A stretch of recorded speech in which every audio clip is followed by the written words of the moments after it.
Okay जी, recording start है। तो कल जो हमारी क्लास हुई थी उसके अंदर जो हमारा मेन टॉपिक था वो था जी कि आपसे प्रोटोटाइप वाइवा के अंदर वो क्या क्या क्वेश्चन पूछ सकते हैं, जिसके अंदर जो पहला क्वेश्चन था, जो मेन कंसेप्ट वो चेक करते हैं आपका कि डाटा जो है ना आपका वो फ्रंट एंड से बैक एंड में और फिर बैक एंड से डेटाबेस के पास कैसे गया, उसको मैंने काफ़ी एक्सप्लेन किया था। और उसी के अंदर एक चीज़ मैंने और आपसे डिस्कस की थी, जो मैं आपको दिखाता हूँ यहाँ पे, कि जब भी डाटा जो है हमारा फ्रंट एंड से बैक एंड और फिर डेटाबेस के पास जाता है, उसका जो सीक्वेंस है ना वो मैंने आपको बताया था। एंड के ऊपर मैंने उसकी आपको एक छोटी सी ना शॉर्ट सी समरी बताई थी। अब वो जो समरी है ना उसको मैं ज़रा एक दफ़ा यहाँ पे रिपीट कर देता हूँ, और उसके रिलेटेड एक बात है वो मैं आपको बता देता हूँ। Final viva preparation guide and ये रहा।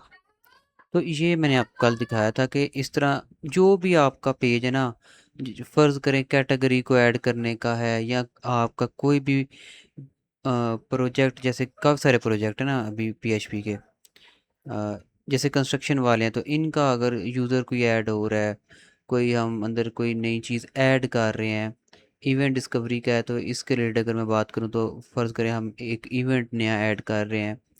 ठीक है, फूड ऑर्डरिंग का एक प्रोजेक्ट है, तो इस केस के अंदर फ़र्ज़ करें हम रेस्टोरेंट ऐड कर रहे हैं, कोई मेन्यू ऐड कर रहे हैं या कोई ऑर्डर न्यू ऐड हो रहा है।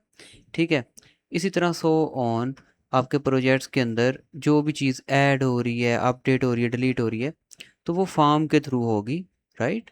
और पहले फॉर्म सारा डाटा अपना भेजेगा बैकएंड के पास, और फिर बैकएंड के ऊपर आपकी क्वेरी बनेगी, और जो क्वेरी है ना वो एक्चुअली जब रन होगी तो आपका डाटाबेस इफेक्ट होगा। अब आप किसी भी फाइल को उठा के देख लेना अपनी प्रोजेक्ट की। मैं यहाँ पे प्रोजेक्ट ओपन करता हूँ कोई, दो तीन प्रोजेक्ट आपको ओपन करके दिखा देता हूँ, उसके अंदर सीक्वेंस यही फॉलो हो रहा होगा। ठीक है, कोई भी फाइल देख लें, हमारा एक्चुअली जो वेबसाइट हम बनाते हैं मोस्टली उसके ऊपर यही काम हो रहे होते हैं, जिसको हम CRUD बोलते हैं, क्रिएट रीड अपडेट और डिलीट। इनके लिए आप चार क्वेरीज आती हैं। ठीक है, वो आप कह लें कि इंसर्ट इनटू की ये होती है क्रिएट के लिए, जब हम कोई न्यू डाटा क्रिएट कर रहे हो। इसी तरह है जी आपकी डिलीट की क्वेरी है, अपडेट की क्वेरी है, या सेलेक्ट की क्वेरी है डाटा सर्च करने के लिए डेटाबेस में। अब ये बातें उसी को समझ आ रही होंगी जिसने प्रोवाइडेड जो क्लास है वो देखी होगी। अगर किसी ने नहीं देखी तो उसके शायद ऊपर से जा रही हों बातें। ये मैंने आपको पूरी लिस्ट प्रोवाइड की हुई थी वीडियो देखने के लिए। एक तो ये थी all helping material for final viva, final viva इसको भी आपने अभी देख लेना है। ये नहीं कि ऊपर फाइनल वाइवा लिखा है तो आपने फाइनल वाइवा में जाके देखने, इसको भी अभी आपने देख लेना है। ठीक है, ये जो सारी मैंने लिस्ट आपको प्रोवाइड की हुई थी।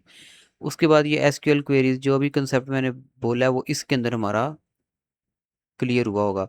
ये जो मैंने आपको लिस्ट प्रोवाइड की है ना, मोस्टली जो पीएचपी के स्टूडेंट हैं उनको मैं यही लिस्ट प्रोवाइड करता हूँ, और इसी लिस्ट से वो प्रेपरेशन करके पास वगैरह हो जाते हैं। तो अगर किसी ने अभी तक नहीं देखी, अगर आपके पास इस लिस्ट की एक्सेस नहीं है तो मुझे आप बता दें ग्रुप के अंदर, मैं दोबारा ये शेयर कर दूंगा। बट ये है कि सही प्रेपरेशन आपकी इन्हीं वीडियोज़ को देख के हो जाएगी। ओके, तो चलें कंटिन्यू करते हैं। अच्छा, मैं आपको कह रहा था कि मैं आपको दो तीन फाइल ओपन करके दिखाऊंगा। तो सबसे पहले अगर आप रजिस्टर की फ़ाइल देखें तो अ, ये इसके ऊपर हमने कल बात की थी, और ये है कंस्ट्रक्शन वालों की ना रजिस्टर की फ़ाइल, बाकियों की भी तकरीबन मिलती जुलती होगी।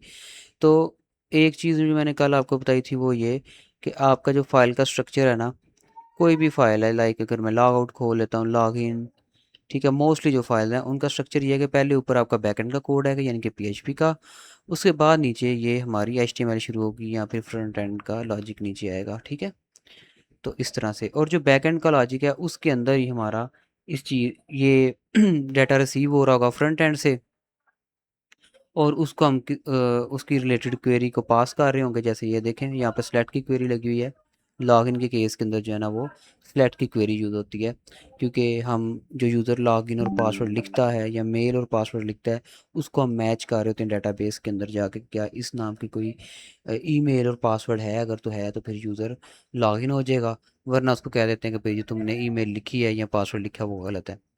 तो उसके लिए सिलेक्ट की क्वेरी यूज़ होती है।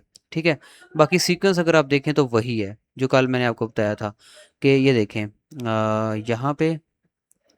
यहाँ से एक्चुअली ये स्टार्ट हो रहा है, उससे पहले ये कोई और चीज़ें हैं, लाइक ये हम इंक्लूड कर रहे हैं डीबी की फ़ाइल को कनेक्शन बनाने के लिए, ये चेक कर रहे हैं कि यूज़र का सेशन सेट है कि नहीं, अगर तो सेट है तो फिर वो लॉगिन डॉट पीएचपी पे अगर जाने की कोशिश भी करेगा तो वापस से उसको इंडेक्स पे भेज दिया जाएगा, क्योंकि वो ऑलरेडी लॉगिन है तो उसको लॉगिन डॉट पीएचपी जाने की ज़रूरत नहीं है। क्लियर। उसके बाद एरर मैसेज का एक हम वेरिएबल ले रहे हैं और सक्सेस मैसेज का एक वेरिएबल ले रहे हैं, और उसके बाद ये है जी ये मैसेज बस हम शो करवा रहे हैं, ये उसका लॉजिक है। रजिस्ट्रेशन कंप्लीट सक्सेसफुली, ये वो वाला मैसेज है, इसी को हम शो करवाएंगे जब रजिस्ट्रेशन सक्सेसफुल होगी। देन असल यहाँ से शुरू होता है, इफ़ डाटा के साथ जो मैनिपुलेशन है वो यहाँ से शुरू होती है। If server request method is equal to post, तो वही देखें हम ईमेल और पासवर्ड नाम के दो वेरिएबल बना रहे हैं, क्योंकि जब लॉगिन के साथ हम काम कर रहे हैं तो ईमेल और पासवर्ड ये दो ही इनपुट्स हमें मिलती हैं वहाँ से, तो इनको वहाँ से लेकर फ्रंट एंड से बैक एंड में वेरिएबल में सेव कर रहे हैं पीएचपी के। देन उसके ऊपर हम जो वैलिडेशन है वो परफॉर्म कर रहे हैं। उसके नीचे आ जाएं तो फिर वही ये काम जी, स्टेटमेंट प्रिपेयर कर रहे हैं हम, स्टेटमेंट को एग्जीक्यूट कर रहे हैं, उसके रिज़ल्ट की बेस के ऊपर हम फिर यूज़र को रीडायरेक्ट करवा रहे हैं इंडेक्स के ऊपर। ठीक है, अगर तो सक्सेसफुल है तो फिर इंडेक्स पे रीडायरेक्ट करवा रहे हैं, एल्स हम ये ऊपर शो करवा देंगे invalid login credential please try again, right, और उसके नीचे ये हमारा फ्रंट एंड का कोड आ गया। अब यही सीक्वेंस हर फाइल में होगा। चलें कोई और प्रोजेक्ट ओपन करता हूँ, तो यहाँ पे मैं ओपन फोल्डर, और ये पहले से कंस्ट्रक्शन का जो प्रोजेक्ट था वो ओपन है, तो अभी मैं ओपन कर लेता हूँ स्किल्स वैब। ठीक है, ये वाला चलें प्रोजेक्ट मैं आपको ओपन करके दिखाता हूँ, सेलेक्ट फोल्डर। ओके, तो यहाँ पर ये इनका इंक्लूड का फोल्डर बना हुआ है जो कि मोस्टली प्रोजेक्ट्स के अंदर बना होगा, पर प्रोडक्ट जो ये कंस्ट्रक्शन वाले स्टूडेंट हैं इनका मैंने ये फोल्डर नहीं था बनाया इंक्लूड का, क्योंकि इनके 2-3 पेजेस थे, तो वो इनकी मैंने कॉमन फाइल नहीं बनाई। तो यहाँ पे अगर हम देखें लॉगिन डॉट पी को, राइट, लॉगिन डॉट पी को देखें तो वही काम है, कोई इतना मतलब मुख्तलिफ काम नहीं होगा। लॉगिन डॉट पी है, इसके अंदर ये वही हम चेक कर रहे हैं कि भाई यूज़र ऑलरेडी सेशन सेट है कि नहीं, ऑलरेडी यूज़र लॉगिन है कि नहीं, सो ये वो यहाँ पर है। और यहाँ पे if E set get log out session destroy, और यहाँ पे लॉग आउट का इसने मेथड लिखा हुआ है और यहाँ पे ये नहीं था होना चाहिए। खैर यहाँ पे हमने क्या किया हुआ है कि लॉग आउट की लॉग फाइल बनाने की बजाय इसी फाइल को आई थिंक हम यूज़ कर रहे हैं। तो लॉग आउट का जो लॉजिक होता है वो बस इतना सा होता है कि अगर लॉग आउट यूज़र करना चाह रहा है तो उसका सेशन डिस्ट्रॉय हम कर देते हैं, उसके लिए ये फंक्शन यूज़ होता है सेशन डिस्ट्रॉय का फंक्शन, पीएचपी का ये इनबिल्ट फंक्शन है। तो ये बस हम कॉल कर देते हैं तो यूज़र का जो सेशन है वो डिस्ट्रॉय हो जाता है। ठीक है, उसको फिर दोबारा से लॉगिन करना पड़ता है। तो ये लॉग आउट का जो है ना वो हमने बस इसके अंदर लिख दिया हुआ है। बाकी प्रोजेक्ट के अंदर लॉग आउट की अलग से फाइल बनाई होगी, log out dot P H P, और ये जो इतनी कोडिंग है ये उस फाइल के अंदर होगी अलग फाइल में। इसके अंदर भी अगर चाहे तो हम कर सकते हैं, कोई इतना मुश्किल काम तो कोई नहीं, लेकिन चलें यहाँ भी रहे कोई मसला कोई नहीं। उसके बाद नीचे आ जाए जी, रीडायरेक्टिव फॉर ऑलरेडी लॉग्ड इन, तो ये चेक कर रहा है कि अगर ऑलरेडी लॉग इन है तो उसको डैशबोर्ड के ऊपर भेज देगा। अगर यूज़र लॉगिन है ऑलरेडी और वो फिर से लॉगिन पे जाने की कोशिश कर रहा है तो उसको डैशबोर्ड पे भेज देंगे। मैं इसकी आपको एक एग्जांपल भी चलें दे देता हूँ ताकि आपको थोड़ा और क्लियर हो जाए। यहाँ पे मुझे जैम को रन करना पड़ेगा, सो स्टार्ट एंड स्टार्ट, उसके बाद एडमिन। तो यहाँ पे ये रन हो चुका है और यहाँ से हम जाएंगे जी इस फोल्डर में, और यहाँ पे मैं ओपन कर लेता हूँ स्किल स्वैप, ये रहा। ठीक है, अब देखिए मैं ना यहाँ पे लॉगिन करता हूँ, और लॉगिन कह रहा है इनवैलिड ईमेल और पासवर्ड।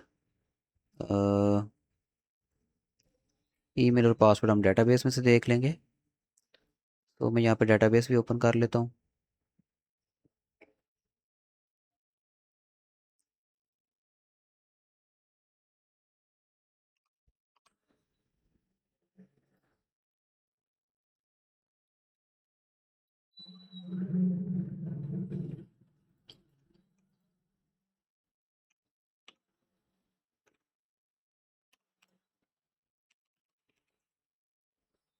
ओके, तो इधर हम चले जाते हैं स्किल स्वैप, और यहाँ पे हम यूज़र के टेबल में चले जाते हैं। ये टेबल हमें शो हो गए, और यहाँ पे ये यूज़र्स का टेबल।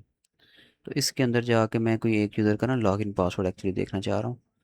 तो यहाँ से हम कोई भी एक यूज़र का लॉगिन पासवर्ड उठा लेते हैं। जैसे ये है ali@gmail.com, और यहाँ पे एंड इसका पासवर्ड फिर हम लिख देंगे ali123 साइन इन। तो अब देखें, अब यूज़र साइन इन हो चुका है, ठीक है। तो अगर मैं यहाँ से लिंक में से लॉगिन के ऊपर दोबारा जाने की कोशिश करता हूँ, लॉगिन वाली फाइल को दोबारा एक्सेस करूँगा, तो देखना क्या होता है। सो मैं यहाँ पे एंड के ऊपर लॉगिन डॉट पी लिख देता हूँ और एंटर प्रेस करता हूँ कि मुझे लॉगिन डॉट पी लेके जाओ। अब जैसे ही मैंने लॉगिन डॉट पी लिखा, यहाँ पे ऑटोमेटिकली डैशबोर्ड डॉट पी आ गया, ठीक है, क्योंकि मैं ऑलरेडी लॉगिन हूँ, ठीक। तो इस वजह से मुझे लॉगिन पे नहीं लेके जा रहा। ये जो यहाँ पर हमने मेथड लिखा हुआ है ना, ये इतना, ये इस वजह से हो रहा है। हम यहाँ पे हेडर फंक्शन यूज़ कर रहे हैं और बोल रहे हैं कि यूज़र ऑलरेडी लॉगिन है, तो उसको डैशबोर्ड डॉट पी पे भेज दो। तो लॉगिन होगा, लॉगिन डॉट पी जाने की कोशिश करेगा, वो फिर से डैशबोर्ड डॉट पी पे भेज देगा। उसके बाद यहाँ पर हम कुछ सिटीज़ को स्टोर कर रहे हैं एक अरे में, पाकिस्तानी सिटीज़ के नाम से। ये इनके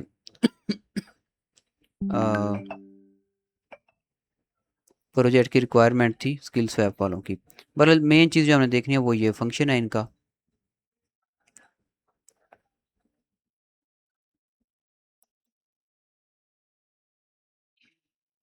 यहाँ पे login dot P H P, एक minute, just login dot P H P. अच्छा, इनका जो लॉगिन, लॉग आउट और रजिस्टर, वो एक ही फाइल के अंदर है, login dot P H P के अंदर। तो यहाँ पर ये पहले इनका रजिस्टर का मेथड है। ये आपका रजिस्टर का मेथड है, ठीक है। बाकी प्रोजेक्ट के अंदर ये अलग अलग फाइल हैं, फिर से रिपीट कर रहा हूँ, लॉगिन की अलग होगी, रजिस्टर की अलग होगी, और लॉग आउट की अलग होगी, लेकिन इनका लॉगिन डॉट पी के अंदर ही सारा कोड है। इनफैक्ट इनका पेज भी ना एक सिंगल पेज ही है, मतलब ये वाला पेज सेम है, और इसी पेज के ऊपर लॉगिन का फॉर्म है, और इसी पेज के ऊपर रजिस्टर का फॉर्म है, और ऊपर देखें लॉगिन डॉट पी और नीचे एक ही पेज के ऊपर लॉगिन का भी फॉर्म और ये रजिस्टर का भी फॉर्म, ठीक है। तो इस चीज़ से आपने कंफ्यूज नहीं होना। सो ये पहले रजिस्टर का आ गया। अब इसके अंदर भी वही काम हो रहा है कि देखें, ये फ्रंट एंड से वैल्यूज़ आ रही हैं, पोस्ट जो हमारा था वेरिएबल, ग्लोबल वेरिएबल, उससे हम वैल्यूज़ लेके ये बैक एंड में स्टोर करवा रहे हैं, और फिर सारा वही हम प्रोसीजर कर रहे हैं, ठीक है। अब इसके अलावा भी लॉगिन और रजिस्टर के अलावा भी अगर आपकी फ़ाइल देख लें, जैसे यहाँ पे मैं आपको एक फ़ाइल दिखाता हूँ। कौन सी देखें जी फ़ाइल हम, यहाँ पे ये प्रोफाइल डॉट पी इसको हम देख लेते हैं। अब ये वो फाइल है जो प्रोफाइल को अपडेट करवाती है, तो इसके अंदर भी सेम वही प्रोसीजर हो रहा है। देखें, यहाँ पर ये इसका अपडेट प्रोफाइल का आ गया फंक्शन, ठीक है। ओके, ये मेथड इसका, ये जो कंडीशन है इफ़ की, यहाँ से शुरू हो रहा है अपडेट प्रोफाइल का। तो इसके अंदर अगर यूज़र प्रोफाइल अपडेट करना चाहेगा, तो और उसका नेम, लोकेशन और उसका बायो, ये वो अपडेट कर सकता है। तो वो आएगी, वो बैकएंड के वेरिएबल में स्टोर होगी। फिर ये उसके ऊपर हम वैलिडेशन परफॉर्म कर रहे हैं, देन फिर वो स्टेटमेंट प्रिपेयर कर रहे हैं। लेकिन यहाँ पर स्टेटमेंट का फ़र्क ये है कि यहाँ पर अपडेट की क्वेरी यूज़ हो रही है, राइट। और अगर अपडेट हो जाएगा तो ये शो हो जाएगा प्रोफाइल अपडेट सक्सेसफुली। तो इस तरह डाटा मैनिपुलेशन जो हो रही है सारी ओवरऑल हमारे प्रोजेक्ट्स के अंदर, उनका जो सीक्वेंस है वो सेम है, ठीक है। यहाँ पे नीचे आपको एक फॉर्म नज़र आएगा। ये यहाँ पे अपडेट प्रोफाइल के लिए है, और यहाँ पर ये है इनका एक फंक्शन है जिसके थ्रू ये स्किल को ऐड कर सकते हैं। तो ये ऐड स्किल का है, ठीक है। और अगर मज़ीद हम नीचे आएँ, ऐड स्किल, उसके बाद नीचे ये आ जाएगा डिलीट स्किल, और इसके अंदर भी वही है, इस get set delete user skill. तो स्किल की जो आईडी है वो हम यहाँ पे स्टोर करवा रहे हैं, यूज़र स्किल आईडी, और फिर डिलीट की क्वेरी हम परफॉर्म करवा रहे हैं, ये आप देख सकते हैं। बाकी प्रोसीजर फिर से वही है, स्टेटमेंट का वेरिएबल ले रहे हैं, उसके अंदर प्रीपेयर कर रहे हैं अपनी स्टेटमेंट, और उसको फिर हम एग्जीक्यूट फंक्शन से एग्जीक्यूट करेंगे, और जब वो एग्जीक्यूट हो जाएगी तो स्किल रिमूव सक्सेसफुली। अगर नहीं हुई तो फेल टू रिमूव स्किल ये शो होगा, यहाँ पे इफ एल्स लगा हुआ है, ठीक है, बाकी और भी यहाँ पर नीचे ये फंक्शन है, खैर इनको देखना हमारा अभी इस टाइम मकसद नहीं है। तो नीचे अगर आ जाए यहाँ पे, तो यहाँ पे आपको फॉर्म नज़र आ जाएगा कहीं पे। ये देखें, ये फॉर्म है और इसका मेथड हमने पोस्ट रखा हुआ है। और ये प्रोफाइल का फॉर्म है, जिसके अंदर प्रोफाइल यूज़र को शो करवाया जाएगा और इसको फिर हम अपडेट भी कर सकते हैं, यूज़र अपडेट भी कर सकता है। तो यह बताने का मकसद आपको ये था कि आपका प्रोसीजर जो है ना वो सेम है। ठीक है। अब जी आज का जो पहला क्वेश्चन तो ये था, जो स्टूडेंट मोस्टली पूछ रहे थे कि प्रोटोटाइप में क्या क्वेश्चन पूछे जाएंगे। तो पहला क्वेश्चन तो आपका का मैंने ये क्लियर कर दिया कि डाटा, वो डाटा का ही पूछेंगे। फ़र्ज़ करिए आपने लॉगिन किया तो आपसे वो पूछेंगे, अच्छा ये लॉगिन कैसे हुआ, इसको एक्सप्लेन करो। तो आप इसको प्रॉपरली इस तरह से एक्सप्लेन करेंगे। बाकी जो वीडियो आपको प्रोवाइड की गई हैं उनको आप देख लें, उनमें ज़्यादा बेटर तरीके से जो है ना वो मैंने एक्सप्लेन किया हुआ है। उसके बाद नेक्स्ट जो है ना, नेक्स्ट क्वेश्चन जो मोस्टली पूछा जाता है वो आ जाता है फिर फ्रंट एंड के रिलेटेड, कि भाई कहीं से कलर चेंज कर दें। ठीक है, कहीं से कोडिंग पूछ लेंगे, अच्छा इस बटन का कोड कहाँ पे है, ऐसे फ्रंट एंड के रिलेटेड आ जाता है। ओके। जो आपका प्रोटोटाइप है उसके अंदर बैक एंड के अंदर चेंजिंग के ऊपर इतना कोई जोर नहीं दिया जाता। ओके, बैक एंड का बस पूछा जाता है कि अच्छा इस कोड का मतलब बता दो मुझे। जो आपका प्रोटोटाइप का होगा उसमें उसमें ज़्यादातर अगर कोड के अंदर चेंजिंग के लिए बोला जाएगा तो वो फ्रंट एंड का कोड है जिसके अंदर आपको चेंजिंग के लिए बोला जाएगा। तो आज का हमारा टॉपिक वही है। तो चलें स्टार्ट करते हैं। मैं आपको थोड़ा सा पहले ओवरव्यू दूंगा, उसके बाद फिर हम नेक्स्ट चलेंगे। राइट, कि फ्रंट एंड वर्क किस तरह से करता है। उसके लिए मुझे क्या पता है क्या करना पड़ेगा, उसके लिए मुझे ये करना पड़ेगा कि मैं यहाँ पर ना फाइल और ओपन फोल्डर, जो एच टी डॉक्स का मेरा फोल्डर है ना, ये रहा एच टी डॉक्स का फोल्डर। यहाँ पर मैं ना एक न्यू फोल्डर बना लेता हूँ प्रैक्टिस के नाम से। ठीक है, आपको फ्रंट एंड के जो बेसिक बेसिक कोई कंसेप्ट हैं वो समझाने के लिए। अब ये प्रैक्टिस नाम का मैंने ना एक फ़ोल्डर बना लिया है। इसके अंदर मैं ना एक फ़ाइल बना लेता हूँ, इंडेक्स डॉट PHP भी, इसका नाम इंडेक्स डॉट PHP भी रख सकता हूँ, इंडेक्स डॉट HTML भी रख सकता हूँ। तो HTML की फ़ाइल के अंदर ये है कि फिर हम उसके अंदर PHP आई थिंक नहीं लिख सकेंगे, लेकिन अगर PHP की फ़ाइल बनाएंगे तो उसके अंदर हम HTML भी लिख सकते हैं और सब कुछ CSS जो भी है सारा कुछ लिख सकते हैं। सो चलिए मैं इसको PHP की फ़ाइल ही बना लेता हूँ, इंडेक्स डॉट PHP। और यहाँ पे मैं जस्ट फ़िलहाल के लिख लेता हूँ H1 और इस यहाँ पे हेलो। ठीक है, अब देखिए होता क्या है, जब हम किसी फोल्डर को ओपन करते हैं ना अपने ब्राउज़र के अंदर, तो जो इंडेक्स की फ़ाइल है वो ऑटोमेटिकली रन कर जाती है। अच्छा मैं यहाँ पर एक और फाइल बना देता हूँ, जैसे कॉन्टैक्ट कॉन्टैक्ट डॉट PHP। तो यहाँ पर दो फाइल्स हैं, बट होगा क्या देखना, जब मैं सर्वर पे जाऊँगा ना जहाँ पे हमारी ये रन हो रही है, तो मैं लोकल होस्ट के ऊपर वापस आ जाता हूँ, ये सारा मिटा के। ये मैं लोकल होस्ट पे वापस आ गया, यानी कि एचडीडॉस के फोल्डर में। और यहाँ पर ये फोल्डर मैंने भी बनाया प्रैक्टिस का, इसको ओपन करता हूँ। तो देखें ये जो फाइल है हेलो, ये खुद ही रन कर गई है। ठीक है, इंडेक्स की।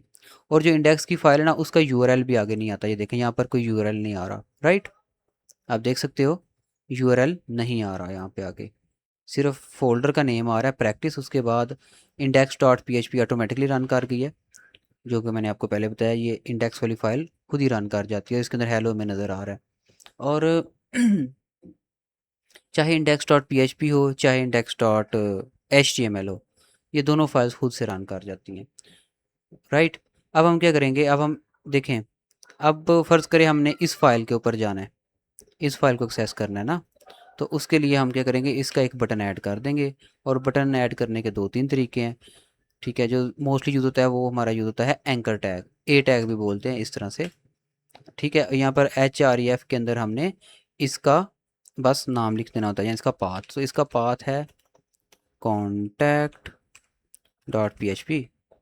राइट, और यहाँ पर लिख देता हूँ कॉन्टैक्ट, जो कि वेबसाइट के ऊपर शो होगा। अब अगर मैं वापस जाके एक दफ़ा पेज को रीलोड करता हूँ, तो यहाँ पर ये एक लिंक आ रहा है, इसके ऊपर अगर मैं क्लिक करता हूँ तो ये अब हम कॉन्टैक्ट डॉट PHP पे आ चुके हैं, ये देखें। बट अभी हमने उस फाइल के अंदर कुछ नहीं लिखा, तो इसलिए यहाँ पर कुछ शो नहीं हो रहा। चलिए यहाँ पर हम कोई एक कॉन्टैक्ट लिख देते हैं, H1 ही मैं यूज़ करता हूँ और यहाँ पे लिखता हूँ कॉन्टैक्ट अस, और एक मिनट जस्ट, यहाँ पे मैं एक नंबर लिख देता हूँ बस, ठीक है।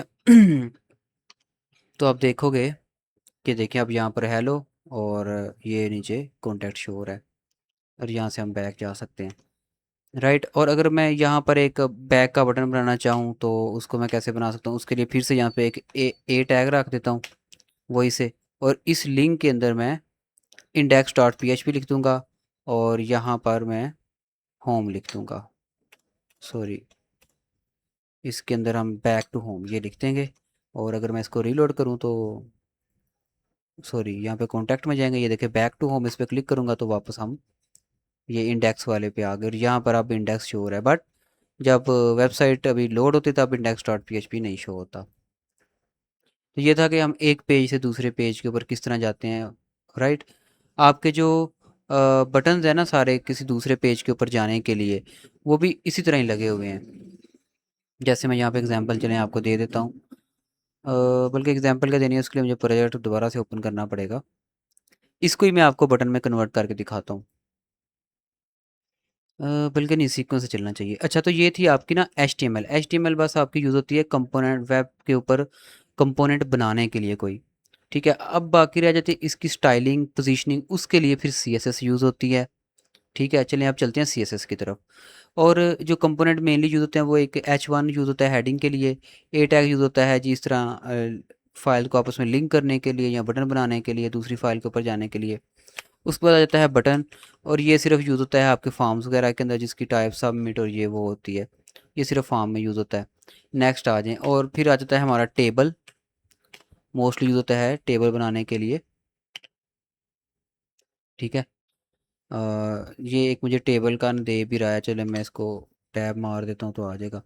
अब टेबल का ना जो स्ट्रक्चर है कुछ इस तरह से होता है, सबसे पहले टेबल का हम यहाँ पर यूज़ करते हैं, हाँ, कीवर्ड, ठीक है। टेबल की ओपनिंग और क्लोजिंग हम लगाते हैं ऐसे, ठीक है, लग गई।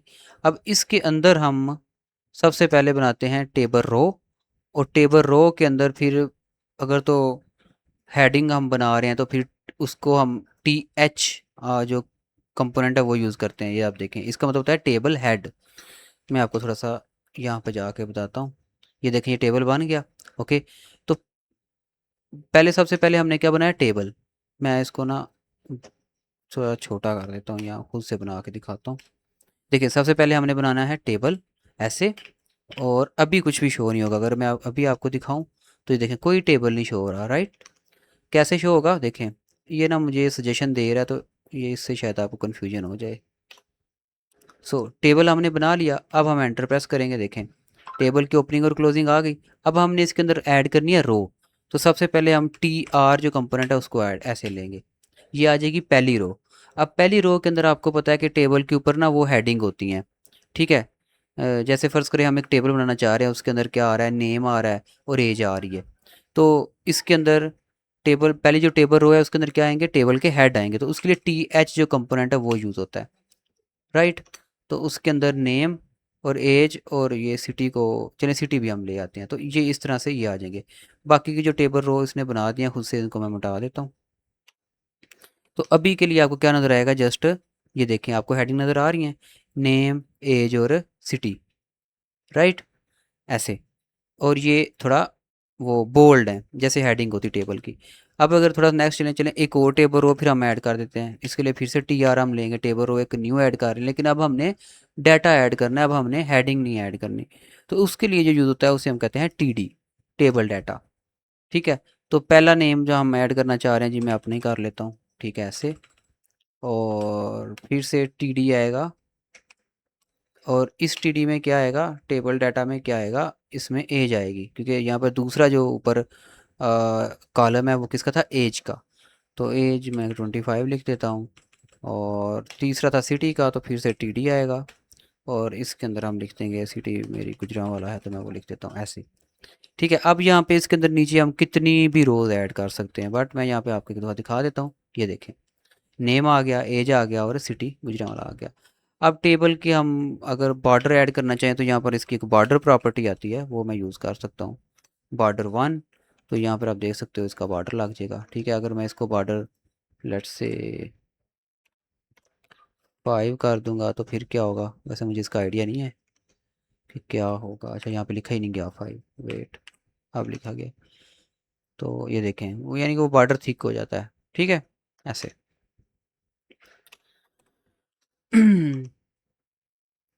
राइट, तो ये देखें, ये अब आ गया हमारा टेबल। अब HTML की मदद से ना तो हम इसको कलर दे सकते हैं, ना हम इसकी पोजीशन चेंज कर सकते हैं। ये बस जहाँ पे है ये यहीं पे ही है। और अगर फ़र्ज़ करें यहाँ पे हम एक बटन भी ऐड कर देते हैं, जो कि हमने यहाँ पर ऐड किया हुआ है बटन ना, तो मैं इसको कह देता हूँ बटन सबमिट, वैसे ही।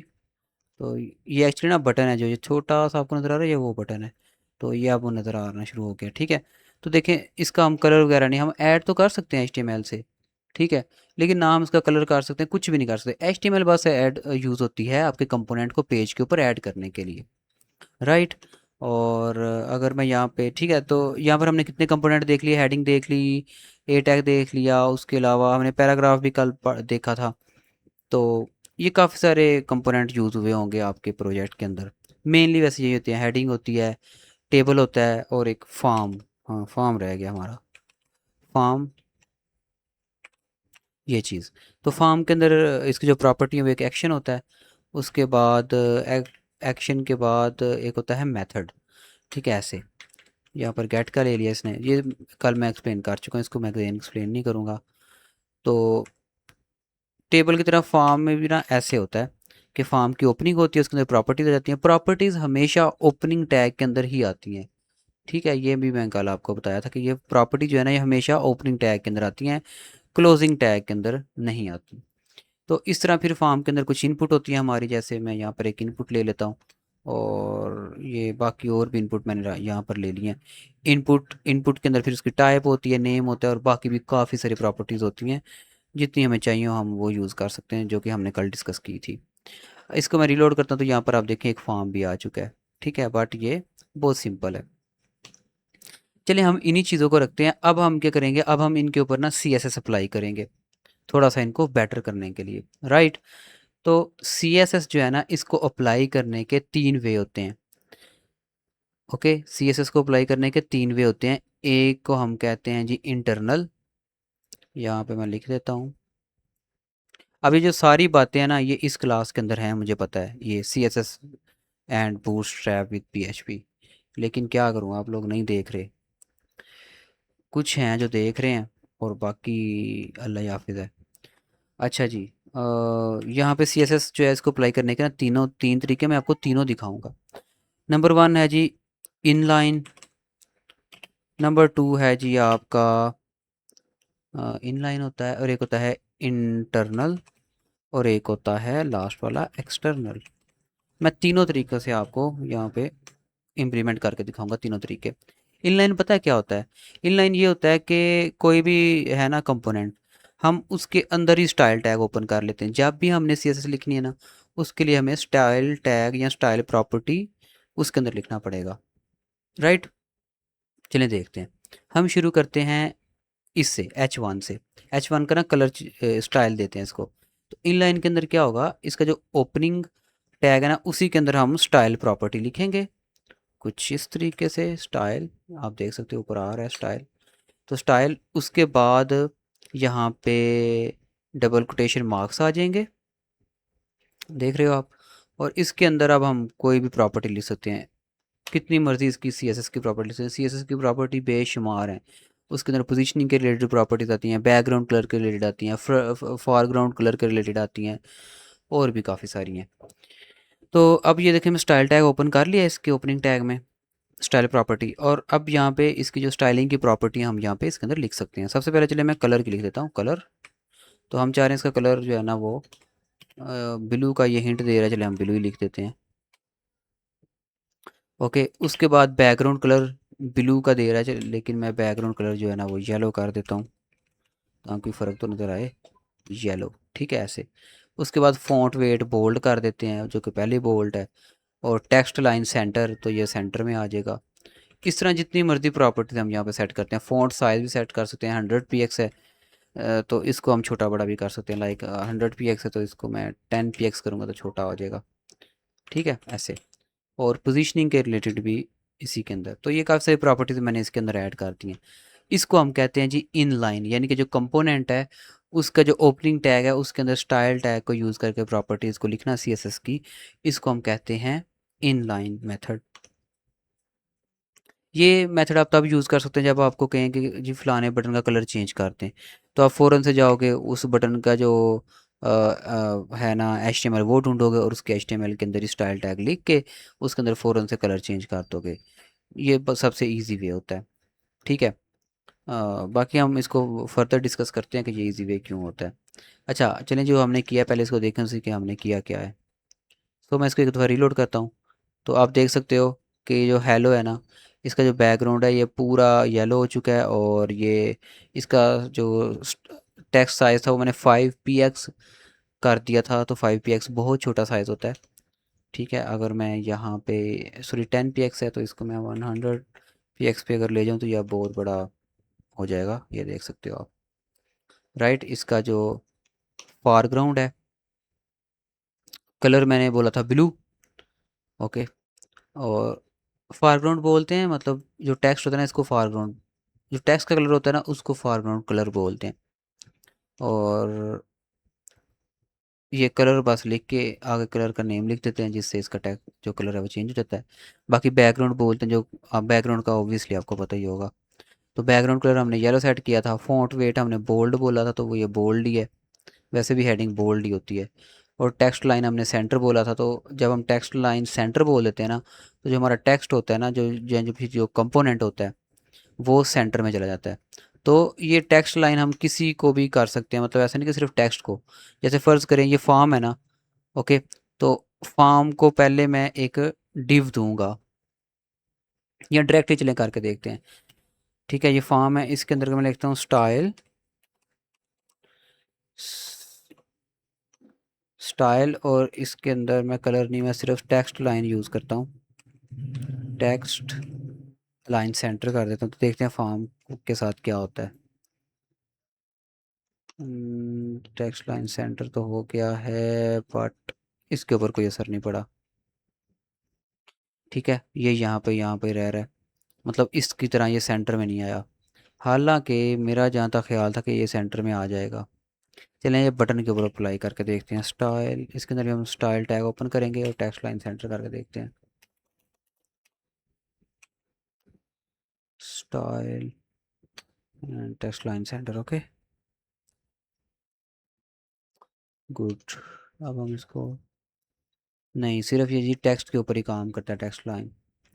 हाँ, इसको अगर हमने इस तरह करना उसके लिए फिर हमें डिव बनानी पड़ती है, आई थिंक सो। मतलब कि अगर ये फॉर्म को हम लेके जाना चाह रहे हैं इसके अंदर, इसको हमें ना डिव में रखना पड़ेगा ऐसे। और इसको यहाँ से हम कट कर देंगे डिव को। ओहो, ये डिव की ओपनिंग हो गई, और यहाँ पे इसके हम क्लोजिंग कर देंगे क्योंकि हमने फॉर्म को डिव के अंदर रखना है। तो हम ऐसे करेंगे स्लैश डिव, ये डिव की क्लोजिंग आ गई। ओके, ये ओपनिंग और ये इसकी क्लोजिंग। अब अगर मैं करूँगा टेक्स्ट लाइन सेंटर, तो अब आई थिंक कि इसको फ़र्क पड़ेगा। क्या हो गया भाई?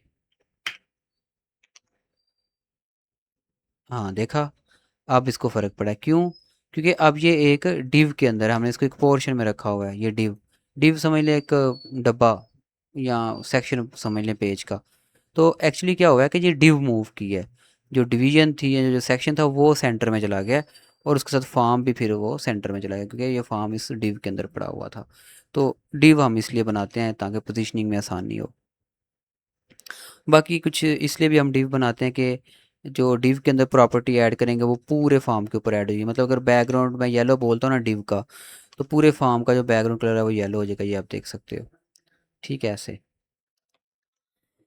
ये चीज़ तो ये थी हमारी जी इन लाइन CSS।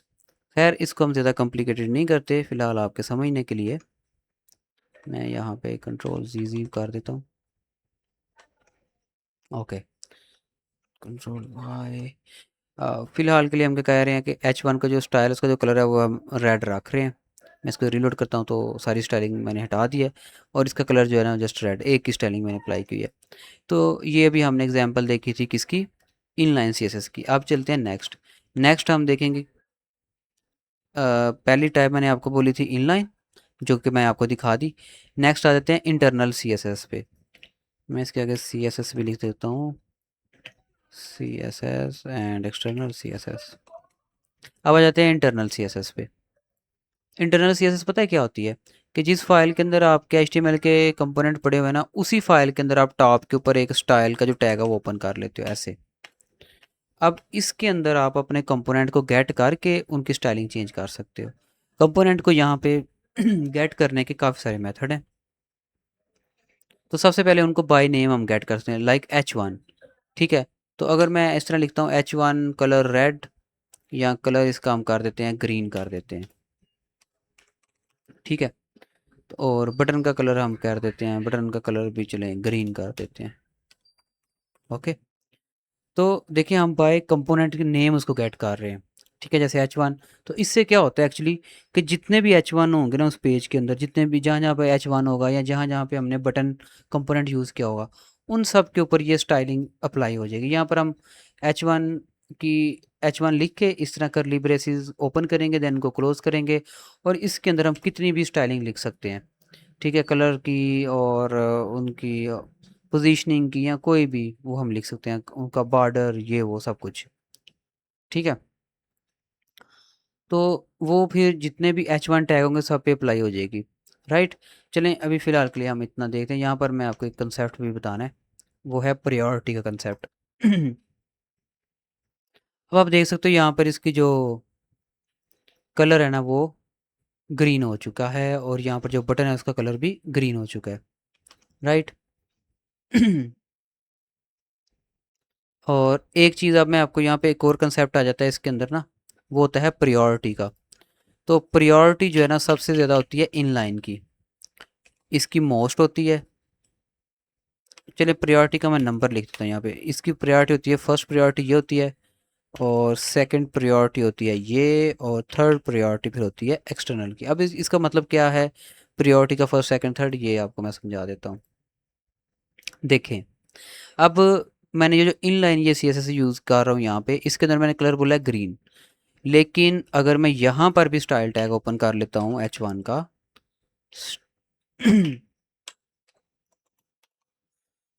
स्टाइल, ठीक है, और इसके अंदर भी मैं यहाँ पर ना कलर बोल देता हूँ कोई, बैकग्राउंड कलर नहीं, सिर्फ कलर। यहाँ पर मैं इसका कलर बोल देता हूँ लेट्स सपोज ब्लू। ठीक है, तो आपका क्या ख्याल है कि मतलब कौन सा कलर शो होगा, मतलब H1 का यहाँ पर जो इनलाइन CSS मैं यूज़ कर रहा हूँ उसके अंदर ब्लू बोल रहा हूँ, और जो इंटरनल CSS यूज़ कर रहा हूँ उसके अंदर मैं इसका कलर ग्रीन बोल रहा हूँ। आप प्रायोरिटी के हिसाब से देखें तो इनलाइन की प्रायोरिटी सबसे ज़्यादा है फर्स्ट पे। तो इनलाइन के अंदर हम कौन सा कलर बोल रहे हैं, ब्लू, तो इसका कलर कौन सा शो होगा, ब्लू शो होगा। मैं आपको दिखा भी देता हूँ इसको। अभी ये है, इसको हम एक दफ़ा रीलोड करेंगे तो ये देखें ब्लू कलर शो हो रहा है। राइट, तो सबसे ज़्यादा जो प्रायोरिटी होती है वो इनलाइन CSS की होती है। उसके बाद फिर जो है ना वो जो इंटरनल CSS है इसकी होती है। और थर्ड नंबर पे जो प्रायोरिटी होती है वो होती है जी एक्सटर्नल CSS की। तो ये थी इंटरनल CSS। अब देखते हैं एक्सटर्नल CSS। एक्सटर्नल CSS में क्या होता है कि हम जो CSS की फ़ाइल है ना उसको हम अलग से बनाते हैं उसी लाइक प्रोजेक्ट की डायरेक्टरी में। तो यहाँ पर हम CSS की फ़ाइल बनाएंगे। CSS की फ़ाइल अब कैसे बनती है, हम उसका मोस्टली जो नाम रखते हैं वो रखते हैं स्टाइल्स, और या स्टाइल, स्टाइल भी रखते हैं, स्टाइल्स भी रखते हैं, स्टाइल। और इसकी जो एक्सटेंशन आगे हम लिखते हैं वो लिखते हैं .css। तो ये अब CSS की फ़ाइल बन गई। अब यहाँ पर भी हम उन कंपोनेंट की जो स्टाइलिंग है वो चेंज कर सकते हैं। लेट्स सपोज यहाँ पे अगर मैंने, अच्छा इसके अंदर मुझे स्टाइल टैग ओपन करना पड़ेगा कि नहीं, आई थिंक करना पड़ता है। नहीं, इसके अंदर आई थिंक नहीं करना पड़ता। इसके अंदर डायरेक्टली हम कंपोनेंट का नेम लिख के ऐसे, और इनकी जो डायरेक्टली हम जो है वो लिख सकते हैं, आई थिंक सो। ये मैं सबसे कम ये यूज़ करता हूँ एक्सटर्नल CSS ना, ज़्यादा इंटरनल और इनलाइन यूज़ करता हूँ। वैसे जो आपके प्रोजेक्ट होते हैं, जो कमर्शियल प्रोजेक्ट बनते हैं, उनके अंदर मोस्टली एक्सटर्नल CSS ही यूज़ की जाती है। उनके अंदर इंटरनल इंटरनल जो इनलाइन सीएसएस है ना, उसको तो बिल्कुल अवॉइड किया जाता है। वो का सबसे कम यूज़ होती है, जो लाइन के अंदर ही लिख देते हैं। उसके बाद जो कमर्शियल प्रोजेक्ट्स में सबसे ज़्यादा यूज़ होती है वो ये एक्सटर्नल यूज़ होती है, और इन वो जो इंटरनल है वो भी यूज़ होती है। खैर, यहाँ पर स्टाइल टैग हमें नहीं लिखना पड़ता, सिंपली उस डायरेक्टली हम अगर कंपोनेंट को गेट करना है तो कंपोनेंट का नेम लिखते हैं। उसके बाद यहाँ पे इस तरह प्रॉपर्टीज लिखना हम शुरू कर देते हैं। तो H1 है, इसके अंदर हम किसी कोई भी प्रॉपर्टी अपनी लिख सकते हैं। देखें, बैकग्राउंड कलर, फॉन्ट वेट है, टेक्स्ट लाइन और फॉन्ट साइज, बाकी भी काफ़ी सारी आते हैं वो लिख सकते हैं। ओके हो गया ऐसे। अब देखें, यहाँ पर मैंने रेड कलर बोल दिया है, लेकिन यहाँ पर ग्रीन है और यहाँ पर ब्लू है। तो सबसे ज़्यादा प्रायोरिटी किसकी थी? ब्लू की। तो मतलब इनलाइन सीएसएस की ना, तो इसके अंदर हमने ब्लू बोला हुआ, तो अभी तक उसका कलर ब्लू ही रहेगा, वो चेंज नहीं होगा। अब अगर मैं यहाँ से कलर जो है ना वो हटा देता हूँ, अब जो है ना वो अब ग्रीन शो होगा। अब मैं रिलोड करता हूँ, देखा ग्रीन शो हो रहा है। हालांकि यहाँ पर आउटलाइन के जो एक्सटर्नल सीएसएस के अंदर हमने रेड बोला हुआ है। बहरहाल ये रेड कलर एक और वजह से शो नहीं हो पा रहा है वहाँ पे। एक तो चलें ये रीज़न है, रीज़न बल्कि है ही ये फ़िलहाल के लिए ना। बट जो हम एक्सटर्नल सीएसएस की फ़ाइल बनाते हैं ना, उसको हमने फ़ाइल के साथ लिंक भी करना होता है। अब फ़र्ज़ करें ना, ये हमने फ़ाइल बनाई इसका मैं नेम गलत लिख दिया हुआ है, एक मिनट रुको ज़रा, मैं इसका नेम STYLE, आई थिंक यही स्पेलिंग होते हैं ना स्टाइल के।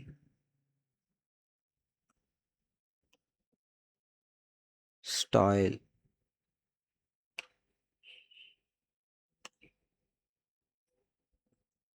स्पेलिंग गलत है इसके।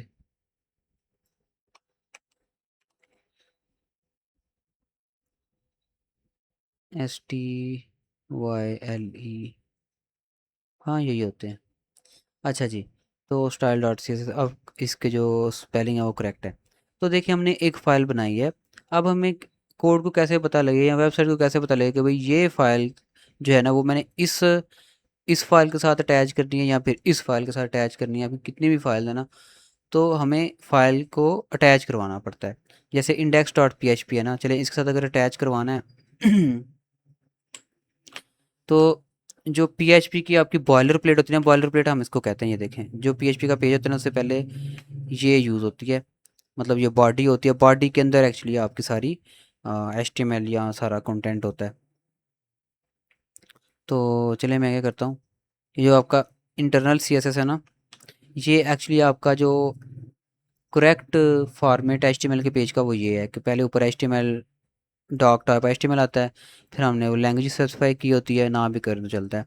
उसके बाद आपका हेड आ जाता है, और हेड के अंदर हमने डॉक वो टाइटल लिखा होता है, जो कि अभी शो नहीं हो रहा होगा लेकिन अब होगा। अब यहाँ पर टाइटल आ गया डॉक्यूमेंट। तो अभी देखें यहाँ पर ऊपर ना ये लिंक ही आ रहा है, बट अगर अब मैं रिलोड करता हूँ तो देखें डॉक्यूमेंट लिखा आ गया ऊपर, ये हो गया टाइटल। तो ये हेड के अंदर हम करते हैं, और हेड के अंदर ही हम इंटरनल CSS लिखते हैं। और अगर एक एक्सटर्नल CSS की फाइल है तो उसको भी हेड के अंदर ही लिंक करवाते हैं। कैसे, मैं आपको बताता हूँ। खैर, ये जो हमारी इंटरनल CSS है ना, इसको मैं यहाँ से कट करता हूँ और हेड के अंदर ले जाता हूँ, Ctrl+X, और यहाँ पे हेड के अंदर ले जाता हूँ। और उसके बाद जो बाकी चीज़ बच गई है, इसको मैं बॉडी के अंदर ले जाता हूँ, क्योंकि ये बॉडी के अंदर ही होती है। कट नहीं हुई, एक मिनट जस्ट।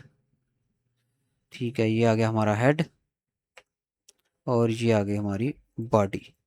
तो आय है यहाँ पे, ठीक है, ये देखें ऐसे।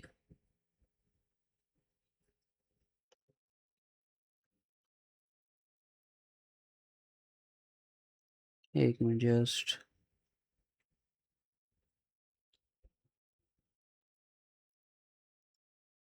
ओके, तो अब इसका हम प्रॉपर जो है ना, जैसे HTML एक पेज का स्ट्रक्चर होता है वैसे चाह रहे हैं कि ऊपर ये हेड आ गया, और ये हेड के अंदर हमारी इंटरनल CSS आ गई, फिर ये नीचे हमारी बॉडी आ गई। ओके, तो जी अब एक्सटर्नल CSS की फाइल को हम कैसे लिंक करते हैं, देखें। हेड के अंदर ही हम ना यहाँ पर एक प्रॉपर्टी यूज़ करते हैं स्टाइल शीट के नाम से। नहीं, ये नहीं थी, क्या थी वो?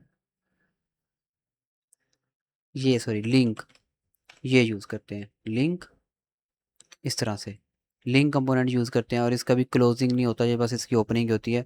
और इसके अंदर प्रॉपर्टी आती है आर एल की, जिसके अंदर हमने बस इसका नाम देना होता है, कोई भी यहाँ पे नाम लिख सकते हैं।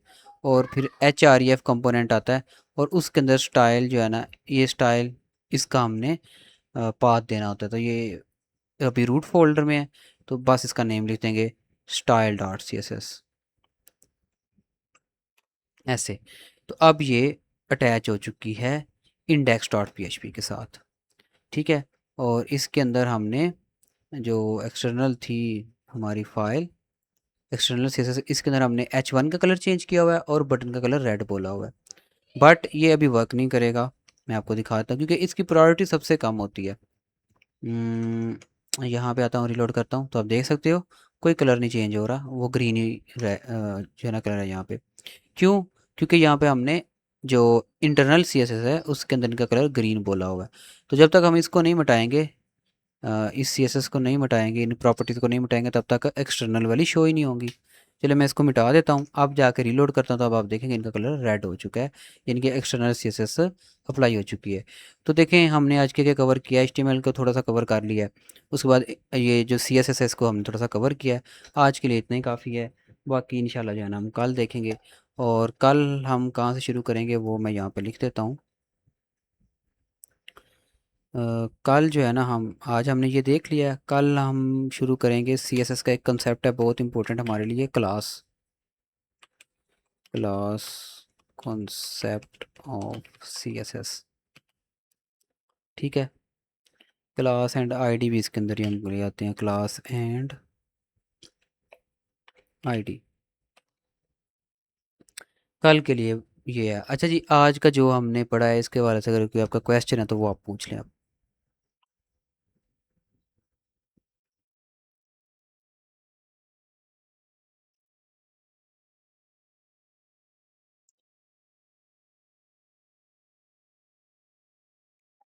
और हाँ, बस ये नहीं कि ये आपने बस ठीक है जी सुन लिया तो ओके आपको आ गया, ऐसा नहीं आपने करना। आप लोगों ने प्रॉपर इसकी प्रैक्टिस करनी है, चाहे चैट जीपीटी से कोड लिखवा करें या खुद करें, आपने इसकी प्रॉपर जो है ना वो प्रैक्टिस करनी है। एक फ़ोल्डर बना लें अलग से, एच टी डॉक्स के फ़ोल्डर बना लें या कहीं भी बना लें, तो उसके अंदर इस तरह से फ़ाइल वगैरह बना लें index dot P H P की, उसके अंदर इस तरह कोडिंग प्रॉपर लिख के, तो आप उससे प्रैक्टिस करें। उसके अलावा ये जो बॉयलर प्लेट मैं लेके आया था शुरू के ऊपर, मैं सारा मिटा के आपको दिखा देता हूँ। लाइक ये वाली, ये इसको आपको सारा को खुद से लिखना नहीं पड़ता, जो HTML का स्ट्रक्चर होता है ना, इसका शॉर्ट की मैं आपको बता देता हूँ। शिफ्ट आपने प्रेस करना है, शिफ्ट, और जो ऊपर आपकी लाइन होती है ना 1 2 3 वाली, वन, शिफ्ट वन प्रेस करना है आपने। उससे आपका ये एक्सप्लेनेशन मार्क कहते हैं इसको, क्या कहते हैं, ये आ जाएगा। देन आपने बस एंटर प्रेस करना है, तो आपकी ये पूरी बॉयलर प्लेट खुद से आ जाएगी, ठीक है। VS कोड के अंदर आई थिंक आ जाएगी इस तरह से।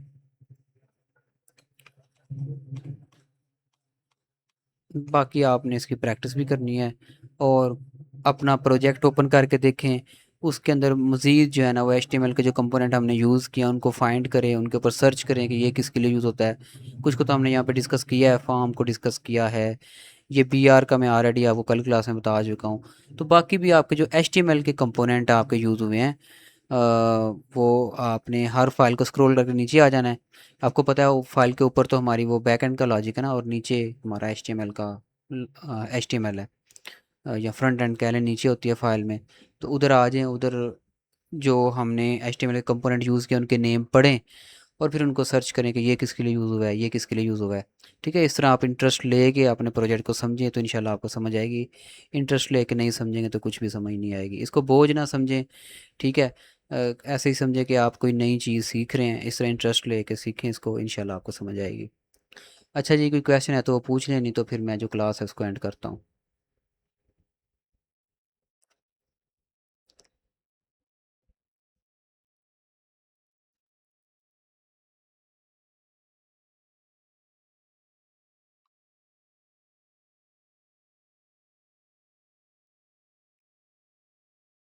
किसी का कोई क्वेश्चन नहीं, सबको सारी समझ लग गई है, बड़ी अजीब बात है वैसे।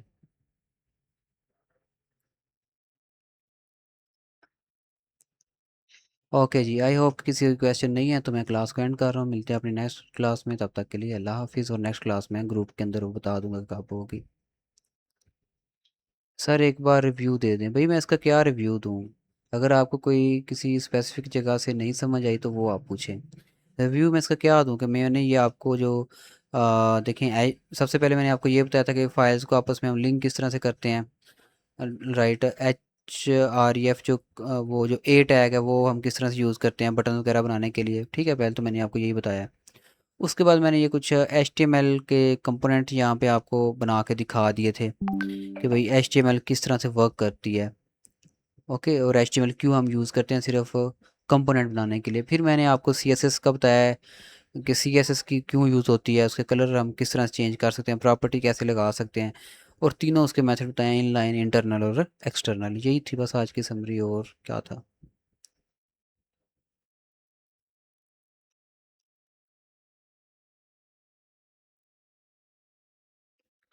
बाकी कोई छोटे छोटे कंसेप्ट अंदर मैंने और भी एक्सप्लेन किए होंगे। ठीक है, और रिकॉर्डिंग भी आपको इंशाल्लाह इसकी मिल जाएगी। बट आप कोशिश करें कि इससे प्रेपरेशन करें, क्योंकि ये वीडियो आई नो के ये जो अभी हम क्लासेस ले रहे हैं इनके अंदर भी तो यही चीज़ें हैं, बट अगर आप ये देख लें तो ये भी बेटर रहेगा आपके लिए। और ये मैं एक दफ़ा लिस्ट फिर से ग्रुप के अंदर मैं शेयर कर दूंगा, ये वाली लिस्ट जो मैंने पहले प्रोवाइड की थी। बाकी आज की क्लास की रिकॉर्डिंग भी शेयर कर दूंगा। ओके जी, अल्लाह हाफिज़।